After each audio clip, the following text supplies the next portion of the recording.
So I'm excited to be welcoming Britt Royer, and you are the Marketing and Membership Manager of the museum. And today we'll be talking about our museum and the current practices, mainly speaking to women's representation and voices.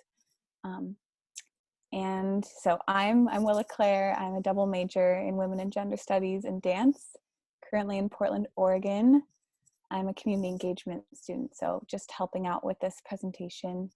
And this event is sponsored by Center for Women and Gender Equity, Museum of Art, and the College Committee on Inclusive Excellence. We also have Maya here if you want to briefly introduce yourself. Hi folks, my name is Maya. I'm the Student Lead Specialist at the Center for Women and Gender Equity. I am a double major in Business Marketing and Justice, Community, and Leadership. And I'm also a Community Engagement student with Willa Claire. Cool. Well, thank you for the introduction, Willa and Maya. And first of all, I want to thank everyone for coming today. I'm super excited to start this Friday evening off with you all. And thank you to the Center of Women and Gender Equity and CCIE for the support and for organizing this. For those of you who don't know me, my name is Britt Royer, and I'm the Marketing and the Membership Manager at the Museum of Art. We go by SMCMoA externally, go by MoA internally. So sometimes I use those interchangeably, more acronyms just to confuse you. So today's discussion will be exploring the topic of women representation in museum practices, specifically resources and collection development at the St. Mary's College Museum of Art on campus. So before I dive into this fun and exciting dialogue, I do want to acknowledge that this discussion is specific to women in general, and it doesn't really touch upon women of color and specifics in that way. And I do want to acknowledge that that is important, and there's a lot of room for growth for the museum in that regard. Okay. So before we get started, about the museum, we are located in Moraga, California, and we are actually the only accredited art museum in Contra Costa County. In 2016, we became mission-free to better align with our institutional mission and goals, and we hold a variety of exhibitions, including traveling exhibits, highlights from our permanent collection, as well as contemporary emerging artists in California. We care for over 4,600 works and objects in our collection. And pre-COVID days, we were open to the public 5 days a week, 10 a.m. to 4 p.m., Wednesday through Sunday, with public tours offered twice weekly. Formerly, we were known as the Hearst Art Gallery, and actually on campus, you'll see our signage actually still refers to the Hearst Art Gallery. Rest assured, we are the same in the one.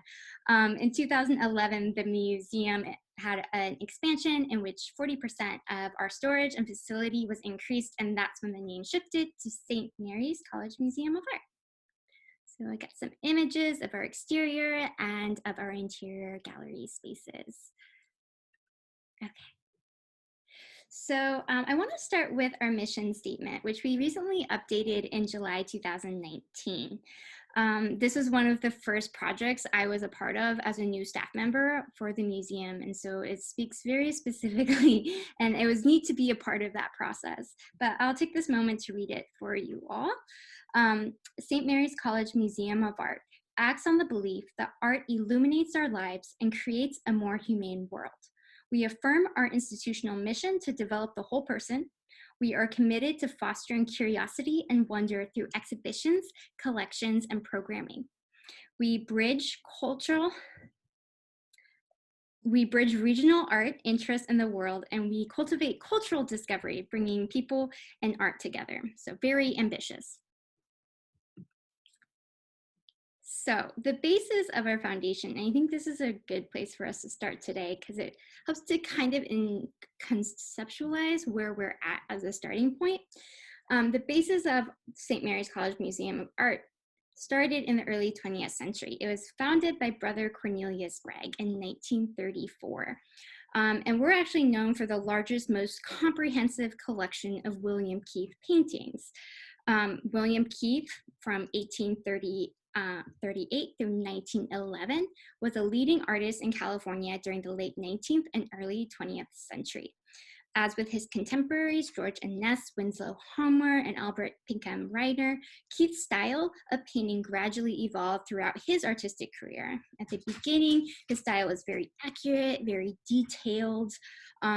Some would say characteristic of the Barbizon school, and later his style is shifted to express and evoke more feelings through color and mood, characteristic of tonalism. So we care for approximately 180 works, as well as his archival papers and materials. Much of this collection was researched, organized, and conserved through the work of Brother Cornelius Bragg with the assistance of Mary McHenry Keith. And we'll get to that in a little bit. As a professor, Brother Cornelius Bragg ended up writing this book called The Old Masters of California, which was essentially this huge biography about William Keith. So pictured on our left is classic Keith, Sierra Forest, stream on a sunny day. On the right, we have a picture of the homeboy here, Mr. Keith. And then below, we have Lagunitas in spring, which is actually an oil on canvas, but to me, it kind of looks like, almost like it's a pastel. So it kind of shows you a breadth of the representation you see in Keith's work.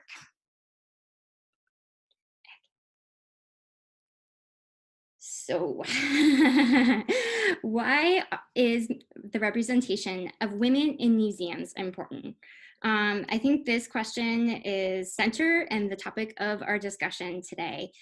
And I think it's really about the facts, and the fact is the research doesn't support equity is there currently. So there's been a lot of cultural perception of growth in gender equity, but the facts and research, at least since 2018, don't necessarily support that. The National Museum of Women in the Arts gathered data and facts to draw attention to this. And on this slide is the language pulled from the National Museum for Women in the Arts and some of the facts that are from there. So in 2018, they pulled these facts together, and I want to read and share some of them with you now, just to think about and to consider. So the first one, a data analysis of 18 major US art museums found their collections are 87% male and 85% white. Women make up a majority of professional art museum staff. Despite recent gains, they remain underrepresented in leadership positions. The good news is that in 2005, women ran 32% of museums in the United States. They now run 47.6%, albeit many of the ones with the smallest budgets. Women earn 70% of Bachelor's of Fine Arts degrees and 65 to 75% of Master's of Fine Arts degrees in the United States, though only 46% of working artists across all disciplines are women.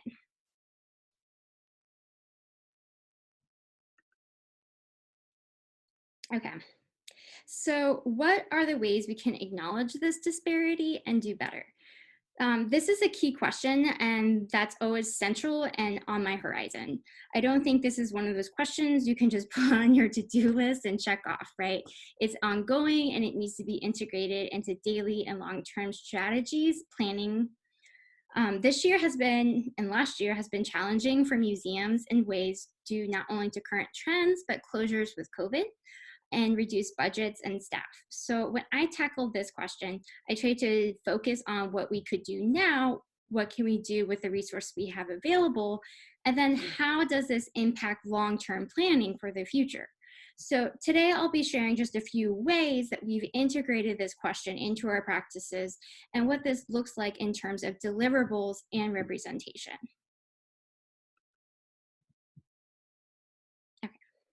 So how do you broaden the museum to be more gender inclusive? This slide provides a brief overview of the 4 main points I will be discussing today and how MoA has and continues to approach gender inclusivity. And our first point we'll be speaking to is researching, creating, and integrating resources about work in the collection by women artists to share in digital spaces. Okay. So I'm going to start here by referring to a clip that shows a previous exhibit that opened in February 2020 called Feminizing Permanence. And this clip gives you an idea of what that space in the museum looked like. Feminizing Permanence was an exhibit that featured 40 works by 40 women artists from our permanent collection. So from that collection of 4,600 objects that the museum and college cares for on a regular basis, right? So the exhibit was a collaboration with the Department of Art and students in the issues of modern art from the previous fall semester. Now, with shelter in place going into effect a month after the opening, I believe we closed our doors, almost like a year ago today, March 17th, we had to reconfigure how we were going to approach this exhibit. Okay, so just keep that in the back of your minds. And so right now, I want us to kind of mentally switch gears for a quick second and just take a moment to look at this painting.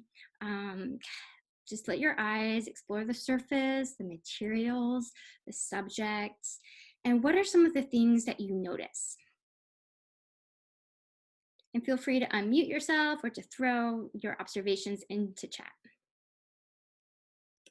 I think something that's funny is actually so I'm part of the dance company, and we spent one day going to see this collection in person and choosing a piece of artwork to stand in front of and embodying like how it made us feel. And I actually chose this one, so that's why I was laughing. But I guess what stands out to me is definitely the texture, the way that the artist used their materials. Also that red bush really, really catches my eye. So yeah. So, that's so neat about your backstory with it.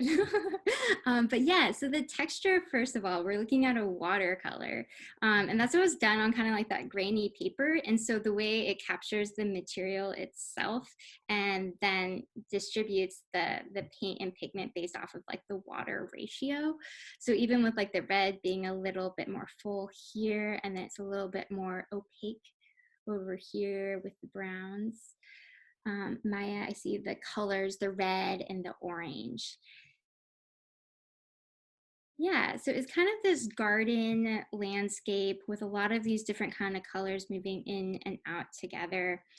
I wanted to start with this one, and you'll notice this is one of those annoying tactics I do where I don't actually put what the artwork is until the second slide when we do these lookings, because I don't like that to necessarily inform the actual process of looking. I think it's fun to be able to pull out your own observations. But anyways, so side story, this was a recent acquisition for our collection for this exhibit. And Mary Elizabeth Parsons, she was born in Chicago, Illinois, 1859. She studied art in San Francisco. But what was really fascinating about her history was that she was the author of this early comprehensive guide to the wildflowers of California. Essentially, like she hiked around California with this botanical artist, Margaret Warner Buck, and they did all this intense research, and they ended up publishing this book, which was like the first book in the West that was published about the wildflowers of California. And we're really lucky now because this book, because of when it was published, is now essentially like a public record book. And so coming from my perspective, I was thinking like, this is a really cool story. Like, how could this be integrated into how we interpret and we think about the flowers of California? So that led to the project, The Wildflowers of California. And essentially, I was really curious about this book.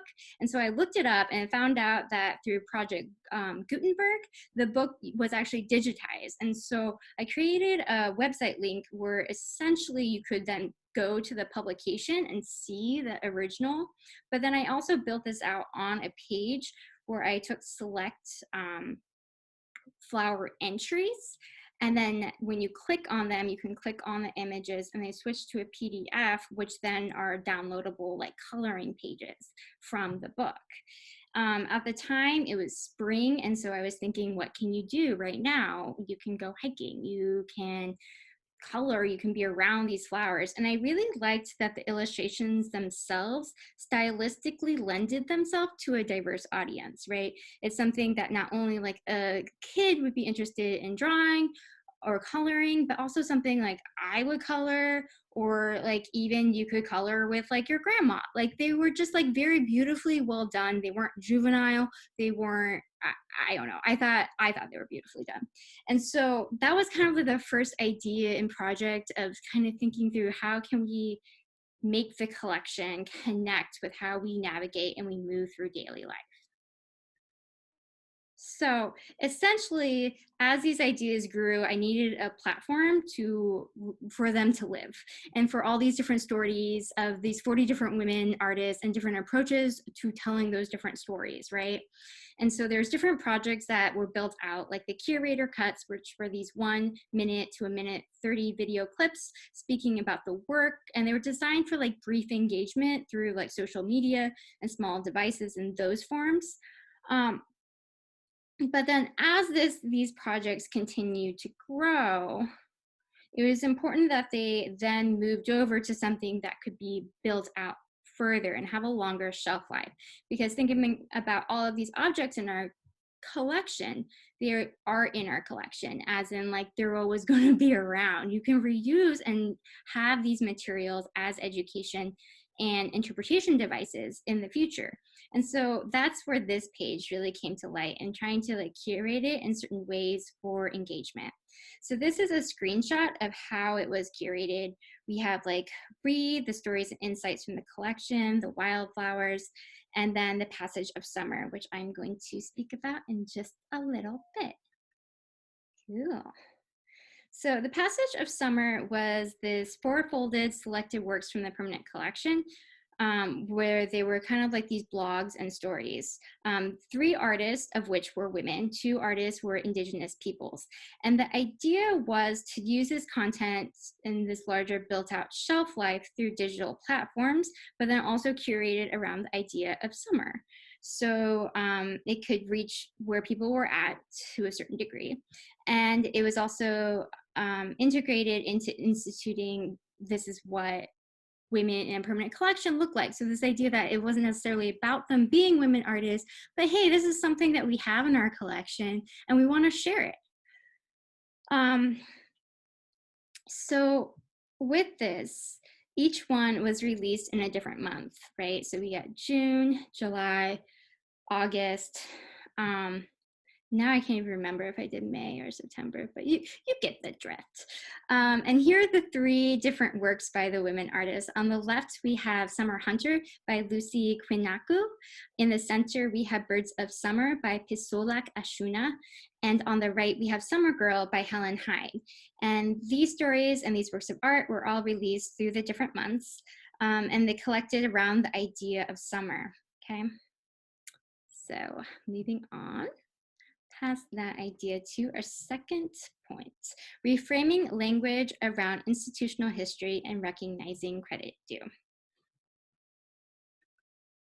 Okay, so earlier when I started this webinar, I spoke briefly about the William Keith collection and Brother Cornelius Bragg. As many of you are probably aware, with many great artists, there tend to be even greater women behind them that contribute and enable these men's legacies to exist. And Keith was no exception to this.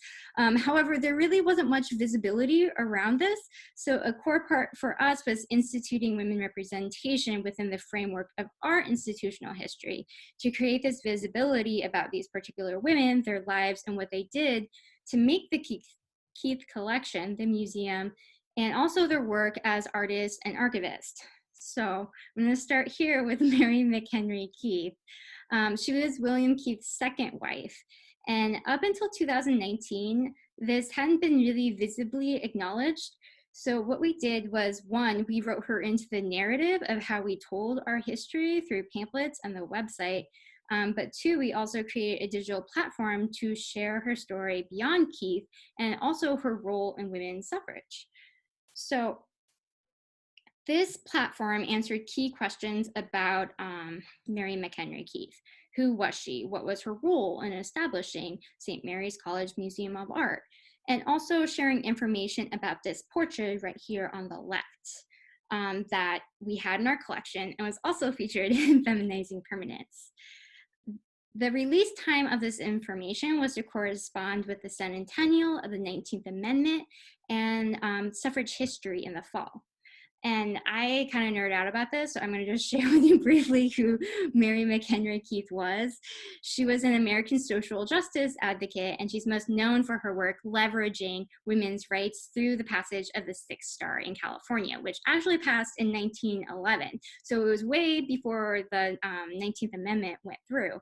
And essentially, she also did a lot of work for the humane treatment of animals.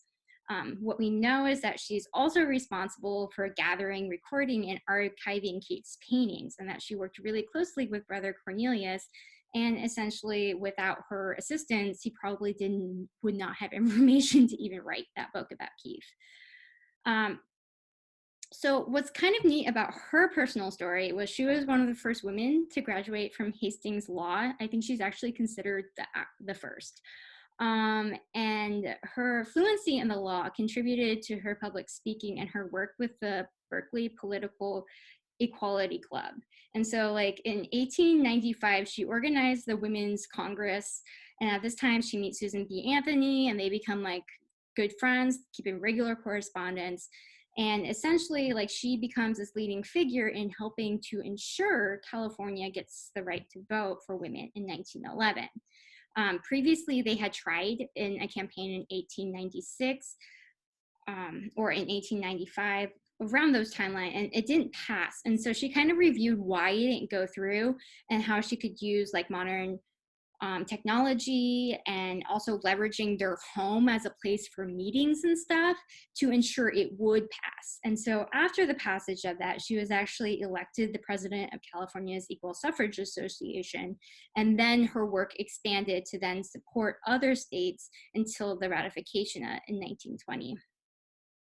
So then content around the portrait, because everyone's like, what about this portrait now? So this is Mary McHenry Keith on the left. And what's kind of bizarre about this portrait is it's actually a copy of a portrait that William Keith had done of his wife. And this copy is done by a woman artist, Carrie Anderson. And we have no idea what happened to the original portrait. But I'm also find this really intriguing because now I would be curious to see like, how does a portrait by a woman artist transfer from a portrait by a man of the subject? And so I think it kind of opens up this discussion of like representation and also like who's painting who and how that might inform their decisions. Anyways, moving forward. We also did this fun suffrage bibliography with the library with extending resources and books about suffrage. So that was a fun little tie-in to Mary McHenry Keith. So moving on. William Keith's first wife was Elizabeth Emerson Keith, and it was important to me that we made her role visible in the history because we found out essentially that William Keith learned how to paint through Elizabeth. Essentially, she was the one who taught him, which is kind of an important part of the story, right? Because William Keith probably never would have became an artist unless he had married this woman who knew how to paint and taught him how. And so it is interesting then going back and thinking about the history around her and the fact that she was praised by critics for her work. And you can see it was really standardized into what women had access to paint at the time. We have these beautiful California wildflowers on the left, very detailed. And then we have on the right, the California quail, but it's not a California quail. And I had pointed this out. And so because of it, like this painting has gone through this like Jurassic history undertaking where it now has a very original title, like Untitled, because we have identified as not a California quail. But this idea that it's these subjects that women would have access to paint at the time.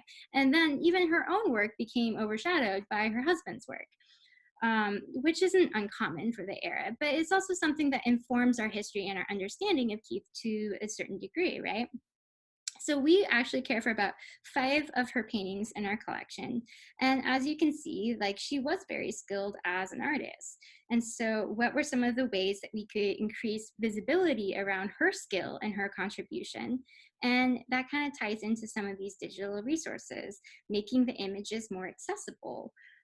So like digital puzzles of our non-quail bird here on the left. We also did like stationary cards of the bird.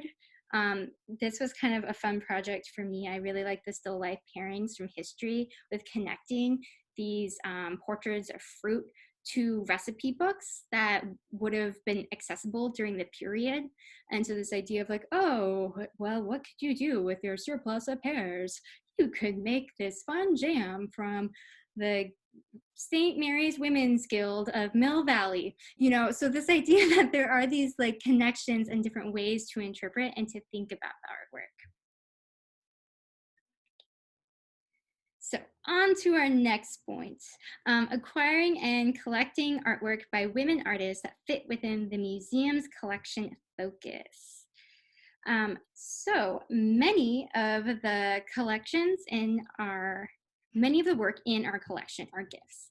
And as a college art museum with free admission, we do have a relatively low operational budget, which means we have a relatively low acquisition budget. We're really fortunate because many alumni and private collectors gift work to our collection and help with future scholarship and the care and the permanence of these pieces. This is a point that speaks to the infrastructure behind museums and the importance of cultivating relationships to widen the scope of work represented in a museum's collection. One of the themes that came to light in the curatorial process of Feminizing Permanence is that one, as a small college art museum, we do have a surprisingly solid collection of work by women artists, but two, it also drew attention to where these artworks came from and who were the collectors. So, women as art collectors. In 2019, the museum was working on a promised gift of artwork from the art collector and SMC professor Naomi Schwartz. Naomi passed away in fall 2019, and her partner Jack agreed to give the museum 6 works of the promised gift so we could share them in this 2020 exhibition, Feminizing Permanence. These paintings spoke specifically to California and the history of women as artists emerging in the San Francisco region during the turn of the 19th to 20th century. And the museum shared the story through drawing attention to the persona of the new woman and how this gift broadened the scope and the representation. So on the right is a photograph of Naomi in the gallery with students in fall 2018. Then you will also see, here are 2 works gifted by Naomi. And you'll notice one is our Mary Elizabeth Parsons that we have looked at before, but then also this beautiful one on the left by Helen Catherine Forbes. One of the points I do want to make, and I don't think is really surprising in any way, is that Naomi's collection was largely women artists. And what's interesting is that many of these artists had yet to be researched and written into the rhetoric of art history. And so adding them into our collection is a place to start. It preserves history and creates a form and a place for permanence. Okay. So collecting work that connects to the collection focus. So one of our collection focuses is California landscape and also artists who practice within the California landscape. Okay, this work right here is a recent acquisition and gift into the collection just this year. Actually, it might have been last year, but it's the first time it's on display. It's one of 5 works by Cian Fragoni. And we are very excited to have it. It's actually in the exhibition Aesthetic Forces. One of my favorite things about it is that it's assemblage, which means that it's like a fancy word for collage, essentially. But there's a lot of different textures and materials that are built up onto the surface. And you can actually kind of uncover that as you look at it. Like the texture with the paint and then almost like it moving forward in some places. It's in the spirit of abstract expressionism, which was this art movement that came out of World War II, which it was this turn inward. So if you have things that are extremely abstract, you can think about larger themes, right? Like love, death, hope. How do you represent something like this outside of representation? And Fragoni was a student of one of the artists in the San Francisco area of that movement. And what's really fascinating, and I think this is also something that I've been thinking a lot about in terms of why representation is so important is that she refers to one of her mentors, Jay DeFeo, who was a woman artist working in abstract expressionism. And she also taught quite a few emerging artists in San Francisco Bay. And it's funny because there's another artist that is represented in the exhibit and one of the works in our collection who also does work. It tends to be more abstract, but it's a different style. But she also had Jay DeFeo as a mentor. And it was fascinating to me because the language, they're very clear, like Jay DeFeo like influenced my work. And it's interesting, that narrative and that perspective, because you have male artists who will always be like, oh, I was influenced by Jackson Pollock or all these things.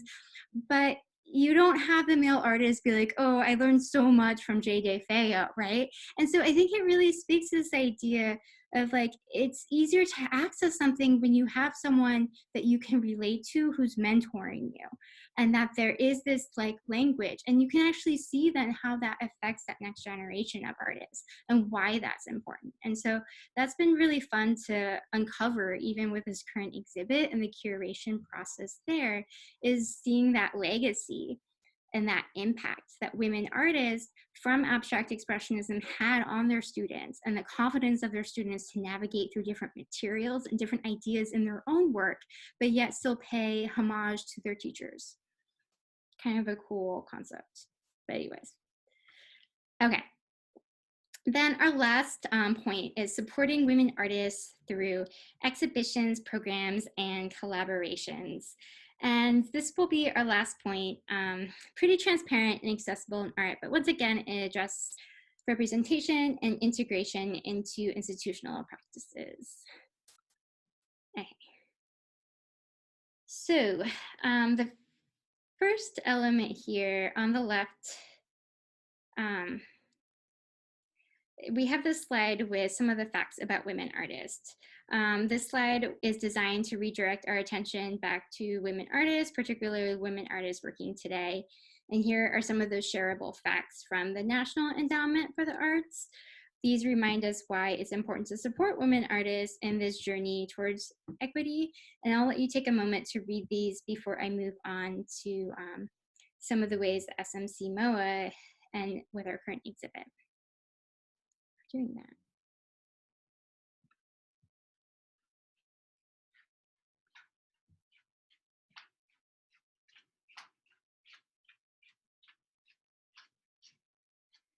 Take a drink of water.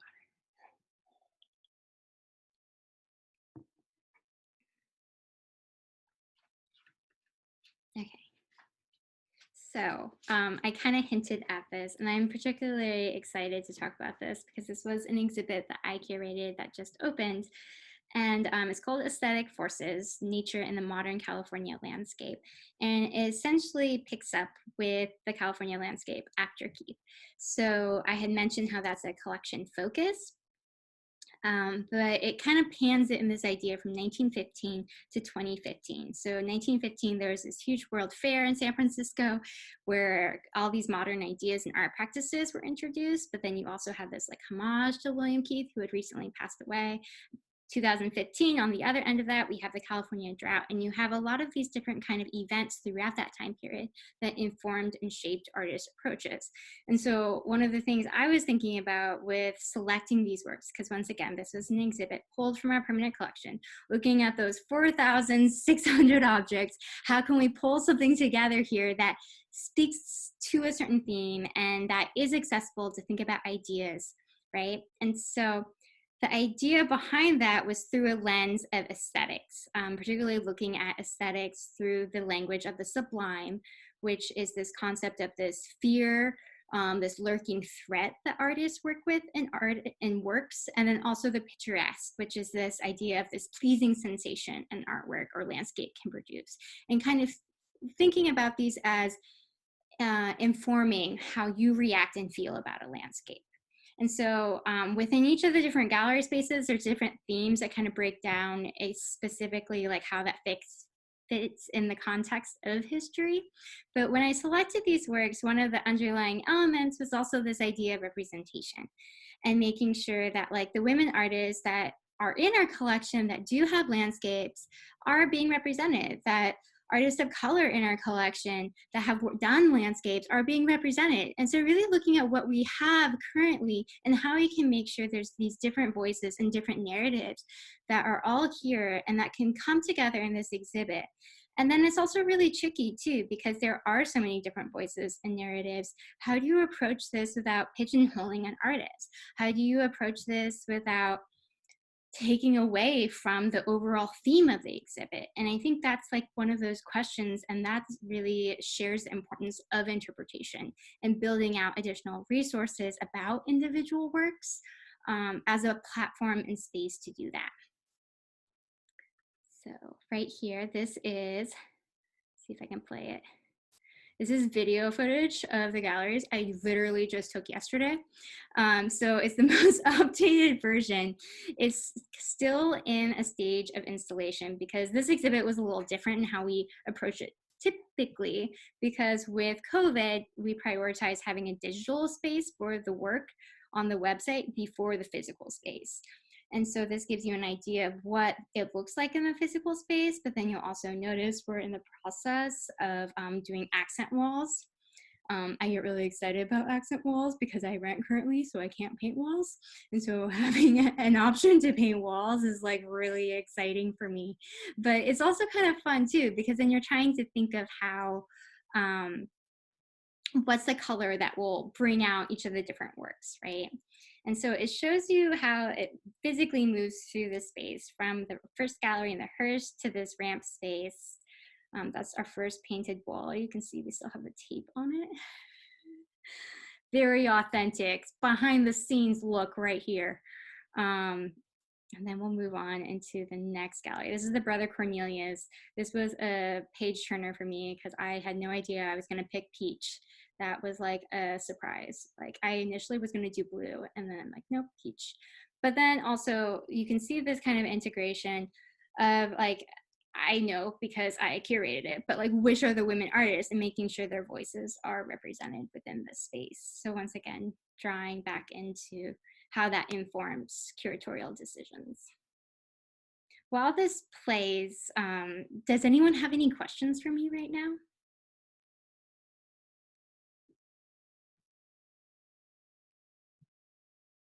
One of the fun things too is about a year ago, we had boards on top of that clear story right here.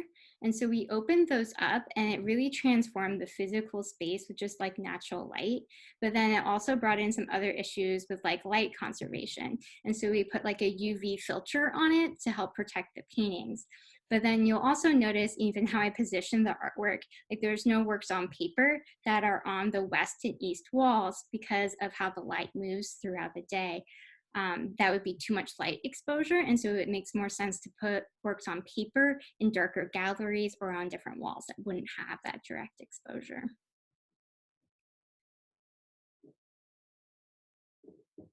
So it goes through 4 different gallery spaces. Do you like my little wobbly? Very authentic. And we'll move on to the next gallery in just a second after I pan a little bit more. This wall is going to be a bright yellow because this is my uncomfortable gallery space. And then here's the works on paper. And so you'll see in this actual space, there's no natural light, which is perfect for conservation elements. But then it also kind of plays with this idea of patterns and cycles of life, seasons, life and death, and how artists have worked through these different ideas through different materials, whether it be photography, lithography, ink and pen. And so it's bringing together a lot of these different ideas and using formal qualities of the artwork to kind of explore those themes.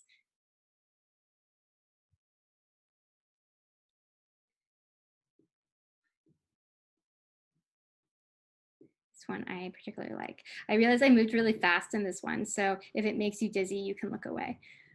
This wall is going to be green on the very back with the redwood. And move forward. So we got a little bit of everything. And then we're back at the beginning. Okay. So I wanted to do another closer looking real quick. So just take a moment to look at this work and let your eyes explore the surface. Notice the composition, the textures. What stands out to you? Feel free to put it into the chat or to take yourself off mute and just share it out loud.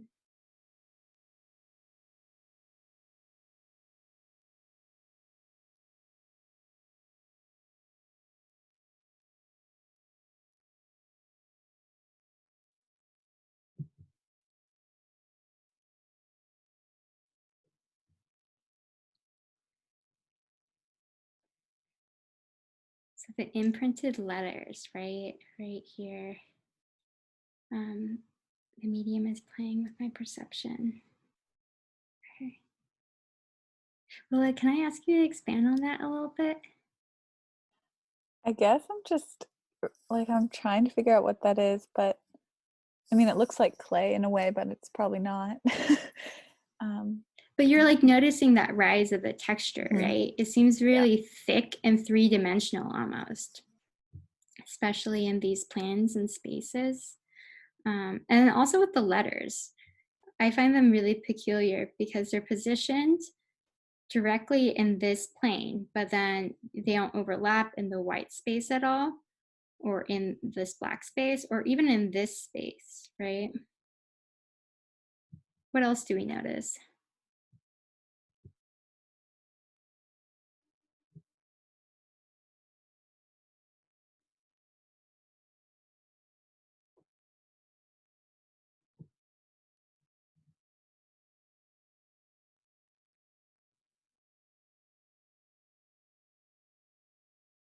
What are your thoughts about this being interpreted as a landscape?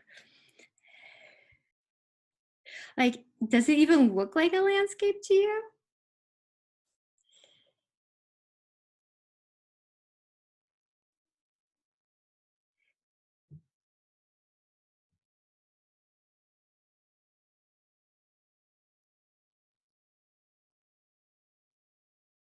One of the things I really like about this work is just that element of like texture and the materials in it, right? It's this idea that it has this really muted color palette to the point where it's like browns, blacks, a little bit of orange, but white, right? It's not colorful at all. And it almost to me looks like the physical grounds, almost even like tire prints here of like going through mud or something along those lines. I did a interpretation with a group earlier this week about it. And one of my favorite takeaways was she's like, it kind of looks like a piece that would be like in a coffee shop. Like it just has this kind of like cool coffee shop vibe. Like, let me go get my cappuccino lot art and like chill in this space because of this like monotone colors and very kind of like easy, not trying to like take over the space or anything. It's just very like muted, just kind of hanging out, like background music. This work itself, I'll expose the credit line for you, is by Pam Glover, and she is actually a pretty well-known artist in the East Bay.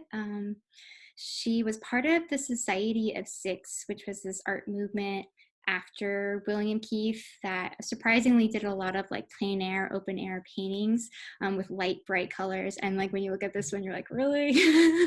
But it's also the painters themselves did a lot with like exploring textures and like what materials to even work with. And so like this one's plaster and pigment, but a lot of them too sometimes will like have stands in them. And so also kind of that experimentation of like bringing land to the actual surface and how that changes your perception. The title of the work itself is just called Letters on Letters. I have to sit with that one a little bit because then I'm like, okay, I see the first level of letters, but I don't know if I see the second level. Does anyone see the second level?